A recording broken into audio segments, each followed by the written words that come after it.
साबिर भाई, रौला है नोटिफिकेशन का, बहुत रौला है जनरल आसिफ साहब के। अच्छा, उसमें हाइप कितनी है और मतलब असल कहानी उसमें कितनी है? उसमें हाइप तो खुद गवर्नमेंट ने क्रिएट की हुई है, क्योंकि जब 27th अमेंडमेंट हो गई गैर आइनी तौर पे जो करवाई गई है, उसके दो पोर्शन हैं। जी। एक है जुडिशरी से मुतालिक और एक है मिलिट्री से मुतालिक। अब जो जुडिशरी वाला पोर्शन है उस पर तो इम्प्लीमेंट हो गया फ़ौरन फ़ौरन, 24 घंटे के अंदर अंदर। आपने देखा कि 24 घंटे के अंदर अंदर सारा प्रोसेस कंप्लीट हो गया। आपके हाजी अमीन साहब का नोटिफिकेशन भी हो गया, गजट नोटिफिकेशन भी हो गया, फिर जजेस भी आ गए, फिर उनका ओथ भी हो गया, और 24 घंटे के अंदर अंदर पूरे का पूरा आपने एक नई फेडरल कॉन्स्टिट्यूशन कोर्ट जो थी FCC, उसकी आपने तश्कील कर दी।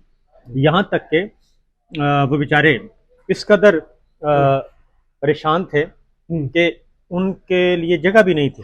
हाँ, ये रौला पड़ा हुआ है हाई कोर्ट का जो फेडरल शरीयत कोर्ट, उन्होंने कहा जी आप यहाँ से निकलें, आप होते कौन है? हाँ जी, ये सारी जगह है। उसके बाद वो चले गए इस्लामाबाद हाई कोर्ट। अब इस्लामाबाद हाई कोर्ट में वहाँ पे जाहिर है अब डोगर साहब कैसे छोड़ते जगह ऐसी। तो डोगर साहब ने भी खदमात सर अंजाम दी हुई हैं। डोगर साहब 26वीं गैर आइनी तरमीम के नतीजे में मारे से वजूद में आए, और हाजी अमीन साहब 27वीं गैर आइनी तरमीम के नतीजे में मारे से वजूद में आए। लिहाजा डोगर साहब ने भी खूब सर्विस की हुई है जी, और उन्होंने कहा ऐसी की तैसी, उन्होंने भी बॉस को बताया होगा जी कि मैं अपनी जगह तो नहीं छोड़ सकता। और इसलिए देखा आपने साबिर भाई, वो कोर्ट रूम नंबर 2 में बिठा रहे हैं। तो उनको फिर उन्होंने कहा कि आप जस्टिस मोहसन अख्तर कियानी साहब की अदालत, जो कि इस वक्त डिजोरे चीफ जस्टिस हैं, 26वीं गैर आइनी तरमीम ना होती तो मंसूर अली शाह साहब चीफ जस्टिस पाकिस्तान होना था जी, और मोहसन अख्तर कियानी साहब ने chief justice Islamabad high court होना था। तो डिजोरे चीफ जस्टिस का कमरा उन्होंने कहा कि आप यहाँ बैठ जाएं। तो उसके बाद फिर हाजी अमीन साहब ने एक और काम किया। हाजी अमीन साहब ने ये किया कि पियो जी हाजी अमीन साहब ने एक और काम किया।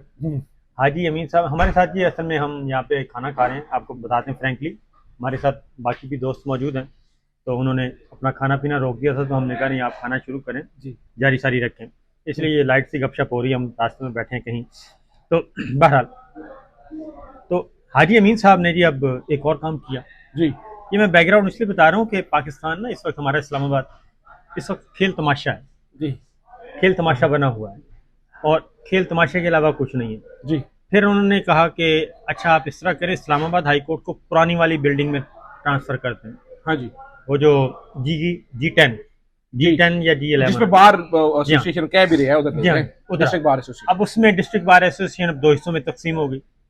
यानी ये एक ऐसा नाजायज़ निज़ाम का नाजायज़ इदारा है जी कि उसको ना घर का ना घाट का। ये तो हो गया आपका जुडिशरी वाला पोर्शन, लेकिन इसके बावजूद नोटिफिकेशन भी हो गया, काज लिस्ट भी हो गया, सब कुछ हो गया। अब दूसरा पोर्शन आपका था मिलिट्री से मुताल्लिक। अब उसका नोटिफिकेशन क्यों नहीं हो रहा? उसका भी हो जाना चाहिए, बात खत्म हो। उसमें एक तो टेक्निकल रीज़न है, वो है इसके 27 तारीख को आपका ऑफिस ख़त्म होना है। ये आर्मी चीफ वाला? नहीं, जॉइंट चीफ, हाँ, chairman joint chief of staff committee general Sahir Shamshad Mirza का 27 तारीख को उनकी मुद्दत पूरी होगी और वो ऑफिस मुस्तकिल तौर पे खत्म हो जाएगा। जॉइंट स्टाफ हेडक्वार्टर डिमोलिश जी, chairman joint chief staff committee खत्म। 78 सालों में जो एक इदारा मजबूत तरीन एक सिस्टम चला रहा था, उसको डिमोलिश कर दिया। अब उस 27 तारीख का इंतज़ार किया जा रहा है कि 27 तारीख को रिटायर होंगे तो अगला नोटिफिकेशन, क्योंकि अगला नोटिफिकेशन जो मुआहिदा हुआ है, ये जो सारा 27वीं गैर आइनी तरमीम हुई है, उसका मुआहिदा तो ये हुआ है ना कि जनरल आसिफ मुनीर साहब होंगे जी। तो हालांकि होना तो यही चाहिए कि किसी को भी आप प्रमोट करके जॉइंट चीफ बना दें, 5 स्टार बना सकते हैं। हाँ जैसे, और लेकिन क्योंकि एग्रीमेंट है कि आसिफ मुनीर साहब ने आना है, तो लिहाजा आसिफ मुनीर साहब का उस वक्त नोटिफिकेशन कहते होगा जब वो ओहदा खाली हो जाएगा। फिर अगला जो मामला है, अब दो बातें हैं जी। डिले होने की। एक तो ये कि कोई मुकमुका हो रहा है अच्छा। कि जनाब अभी तक गारंटर्स की तलाश की जा रही होगी, तो कोई गारंटर मिले, क्योंकि धड़का भी तो लगा हुआ है ना। हाँ जी। उसकी वजह के जो ही 27वीं गैरानी तरमीम पे अमल हो जाएगा और field marshal chief of defence forces बन जाएंगे, आर्मी चीफ बन जाएंगे, तो उसके बाद नवाज शरीफ एंड कंपनी और जरदारी एंड कंपनी उन्होंने की बनेगा, वो तो बेचारे कहानी खत्म, लावारिस हो गए ना। उन्होंने तो अपने हाथ पांव काट के दे दिए। अब उसके लिए एक ही है, देखो गारंटर सेंटर तलाश कर रहे होंगे कि जनाब हमें कुछ नहीं कहा जाएगा, और जैसे जनरल बाजवा साहब ने किया था पीटीआई के साथ जी जी, कि एक्सटेंशन उन्होंने लेने के बाद शिफ्ट किया और मिल गए नून लीग के साथ, तो ऐसा खतरा अब भी हो सकता है। उसकी वजह के सिस्टम पे प्रेशर तो है, और ऐसे ही चलता आ रहा है शुरू से। सिस्टम पे प्रेशर भी है कि भाई आप एक खानदान को लेके कितना हम इसका वजन उठा सकते हैं। तो एक गारंटर की तलाश है, और इंटरनेशनल वो गारंटर जो होगा वो गैर मुल्की होगा और ब्रदर मुल्क होगा, उसके साथ मामला तय करेंगे। एक बात। दूसरी बात ये भी है कि अगर 2-4 दिन पहले हो जाता है, अब तो खैर 2-4 दिन ही रह गए, अगर पहले हो जाता तो पीटीआई, मुत्तहिदा अपोजिशन, तहरीक तहफ़्फ़ुज़ यानी पाकिस्तान, इमरान खान, इनकी तरफ से एक कॉल आ जाएगी फ़ौरन कि जिस दिन ये नोटिफिकेशन होगा 3-4 दिन तैयारी के मिल जाएंगे कि जिस दिन वो ओहदा संभाले उससे एक दिन रात पूरे मुल्क में यौम सियाम मनाया जाए, और लोगों को अपील की जाएगी कि आप बाहर निकल आएँ पुरअमन तौर पे सिर्फ, और ओवरसीज़ पाकिस्तानियों को अपील की जाएगी तैयारी शहरी कर ले। तो इसलिए ये भी खौफ है कि उनका इस्तकबाल जो है वो यौम सियाह के तौर पे ना हो। तो अच्छा। ये है अंदर मिली जुली सी खिचड़ी सी पकी हुई है। अच्छा, ये अच्छा एक और कहानी बड़ी अजीबोगरीब है, और वो ये है कि पहली बार ऐसा हो रहा है कि 2 4 स्टार जनरल्स, एक 5 स्टार जनरल, यानी कि पहली स्कीम तो ये थी ना कि 2 4 स्टार जनरल्स, एक जॉइंट चीफ, एक आर्मी चीफ और नीचे था। अब एक 5 स्टार जनरल और नीचे 2 4 स्टार जनरल आ रहे हैं। अब उन 4 स्टार जनरल जो आ रहे हैं उसको कितना बड़ा इम्पैक्ट क्रिएट कर सकते हैं, या उनके आने से कोई हिलजुल होगी, या इसके ऊपर भी लोगों को बड़ी वो है कि यार ये 2 जनरल आके क्या कर लेंगे। वो होंगे 4+4, ठीक है ना। तो ये होंगे 5 स्टार, वो होंगे मिला के 8 स्टार। तो जाहिर है 5-8 का मुकाबला हो जाएगा। तो एक बात मैं आपको बता दूं, जनरल आसिम मुनीर साहब के पास ना बेहतरीन तरीका है कि वो कोट कर जाए। अच्छा, हाँ, उसकी रीजन है। नहीं, वो क्यों करेंगे, वो पूरा निजाम इस वक्त मजबूत तरीन आदमी है, मतलब हाँ, वो तो IMF ने बता दिया कि बड़ा मजबूत है। IMF की जो रिपोर्ट है उसने बताया बड़ा मजबूत है, और वो 3 साल रिपोर्ट, वो बैलेंस शीट आ गई है, और उसको पढ़ लें।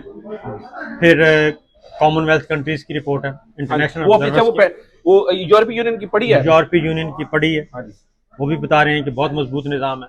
अच्छा, और मजे की बात यह है साबिर भाई, आज ये भी पता चला है कि वो जो ये भी IMF वाली रिपोर्ट आई है, इसमें से गवर्नमेंट ने तरले मिनते करके निकलवाया हिस्से, कुछ हिस्से हज़फ करवा दिए, हाँ जी, बल्कि हाइड है।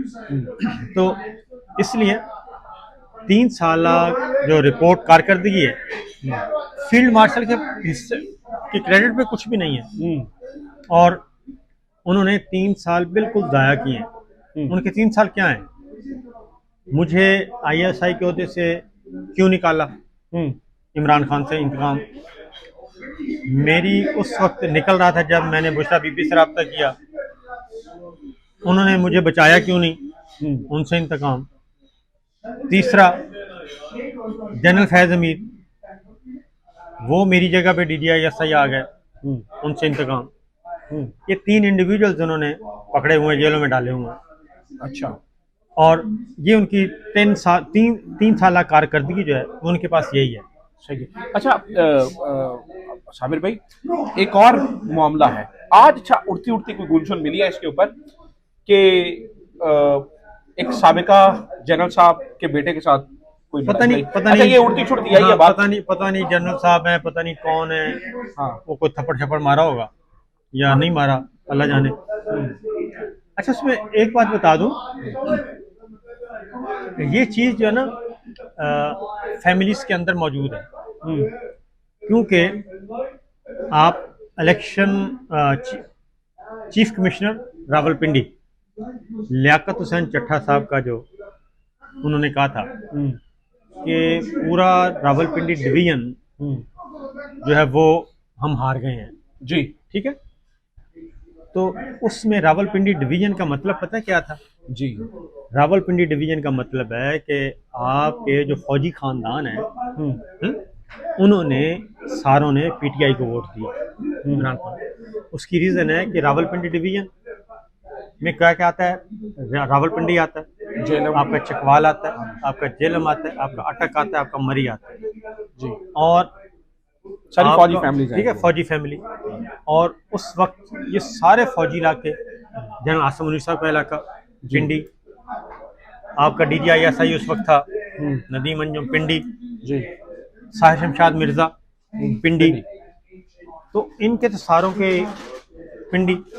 हाँ। उसके बाद आप थ्रू आउट खैबर से लेके पेशावर से लेके कराची तक तमाम कंटोनमेंट एरियाज, तमाम DHS और तमाम कैंट्स, इन सब में हुकूमती जमातें हारी हैं सारी, वहाँ से भी PTI जीती है।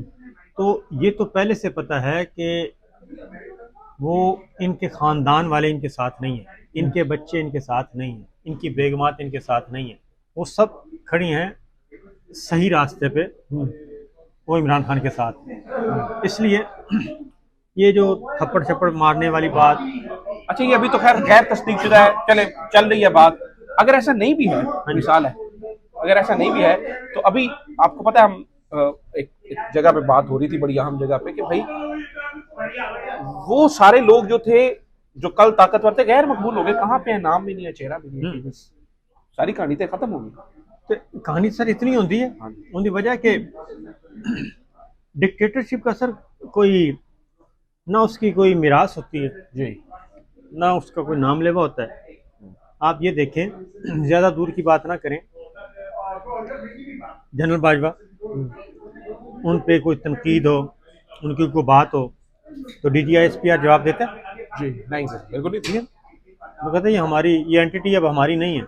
जी जनरल मुशर्रफ, DGISPR ने कहना पड़ा कि भाई ये अब हमारे नहीं है, जी, इनकी जो गुफ्तगू है इनकी ज़ाती है, ये फौज के नुमाइंदे नहीं है, यहाँ तक कहा गया। तो एग्जैक्टली फौज में तो इज्जत से बंदा हटा, उसके बाद खान का खस कम जहाँ पाक, उनका तो हाल ये है।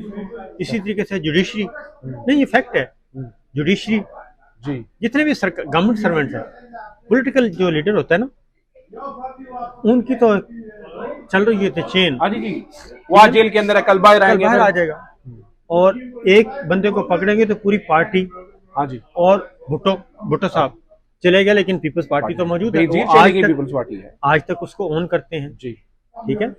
इसी तरीके से आपकी ANP है, ANP खान गफ़ार खान से, फिर वली खान साहब, असफंदियार, फिर उनका चौथी नस्ल है ML, लेकिन वो गफ़ार खान बादशाह खान को आज भी ऑन करते हैं और उनको उनके पीछे खड़े। इसी तरह बाकी सियासी जमातें भी, जिनके जो मौरूसी सियासत है वो इसी तरह करते हैं।